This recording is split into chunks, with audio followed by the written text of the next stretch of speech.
Sebelum melanjutkan pembahasan kali ini, silakan klik tombol subscribe agar Anda tidak ketinggalan video terbaru dari channel ini. Assalamualaikum warahmatullahi ta'ala wabarakatuh. Salam sejahtera bagi saudaraku semuanya. Salam dari saya, Ki Sabrang Alam. Di kesempatan kali ini masih berkenaan dengan masalah seputar sihir.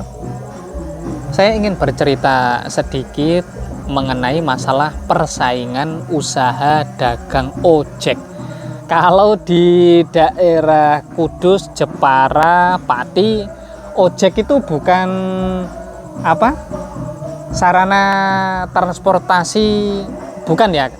Ojek itu semacam makanan. Kalau orang Jawa Barat mungkin menyebutnya cilok, seperti itu. Agar kalimatnya mudah untuk dicerna, saya menyebutnya usaha dagang cilok lah, biar enak.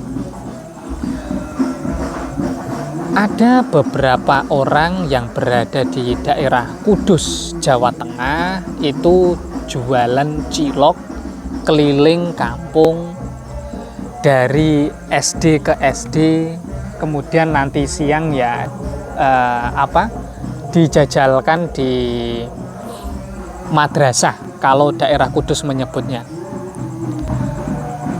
Beliau selama berjualan kojek ini pada awal mulanya ya biasa-biasa saja. Namun ketika orang yang berada di sekitarnya mengetahui kalau usahanya ini semakin maju, kemudian mampu membeli motor, ada beberapa orang yang tidak suka dengan beliau ini, kemudian mengirimkan sihir pada beliau yang jualan gojek ini. Beliau ini seringkali merasakan kejadian spiritual yang cukup aneh. Beliau ketika jualan gojek ini membawa semacam gerobak. Depan itu rodanya 2, kemudian yang belakang 1. Jadi untuk settingan gerobaknya ini semacam becak lah, semacam itu bahasa mudahnya untuk penggambarannya. Beliau ini ketika berjualan menggunakan kompor yang masih menggunakan minyak tanah. Karena pada waktu itu sekitar tahun 2006, minyak tanah ini mudah sekali untuk didapatkan. Yang paling aneh, minyak tanah ini seharusnya tidak memiliki bunyi-bunyi yang cukup aneh ketika kompor minyak tanah ini dihidupkan. Karena ketika kompor minyak tanah ini dihidupkan, seringkali terdengar suara tuak, dan suara tersebut terdengar begitu keras hingga orang yang berada di sekitarnya itu merasakan akan gejolak spiritual tersebut. Tuak. Setelah itu si bapak ini mencoba untuk melihat, sumana untuk bilang. Tiba-tiba api dari kompor tersebut membesar hingga menyambar muka dari bapak tersebut. Saking paniknya, bapak tersebut langsung nyemplung di comberan. Hal tersebut seringkali terjadi ketika si bapak jualan di salah satu daerah yang ada di Kudus. Kejadian aneh lagi ketika si bapak membaca sholawat nariyah ketika berada di rumahnya. Beliau seringkali merasakan bunyi yang begitu keras, tuor, dari atap rumahnya. Dan hal ini seringkali terjadi hingga berbulan-bulan. Karena si bapak ini mendawamkan sholawat nariyah dengan izin dari Gusti Allah Subhanahu wa Ta'ala, terlindungi dari berbagai macam ancaman sihir yang ada.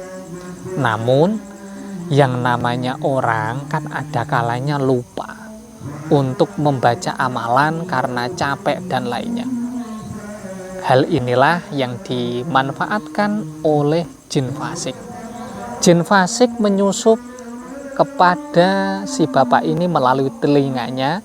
Jadi ketika akan sholat itu si bapak rasanya aras-arasan, malas untuk melakukan sholat, malas untuk melakukan zikir. Yang terjadi akhirnya si bapak ini terkena beberapa penyakit yang mana ketika diperiksa di pihak medis itu tidak ada penyakitnya. Hal ini merupakan pukulan spiritual pertama yang menjadikan bapak ini terkena penyakit yang cukup mengerikan. Si bapak ketika jam-jam 1 ke atas itu seringkali muntah darah. Karena keluarga ini panik hingga akhirnya dilarikan di rumah sakit. Ketika di rumah sakit dalam waktu 3 hari itu sembuh. Kemudian diperbolehkan untuk pulang dan hal tersebut terjadi lagi, penyakitnya kumat lagi dan terjadi berulang kali. Namun alhamdulillah Gusti Allah masih menyelamatkan beliau. Beliau ini memaksakan diri untuk bangun jam 1 malam untuk melakukan lelaku mandi. Dalam kepercayaan spiritual Jawa, mandi ini mampu digunakan untuk menghilangkan pengaruh sihir yang ada.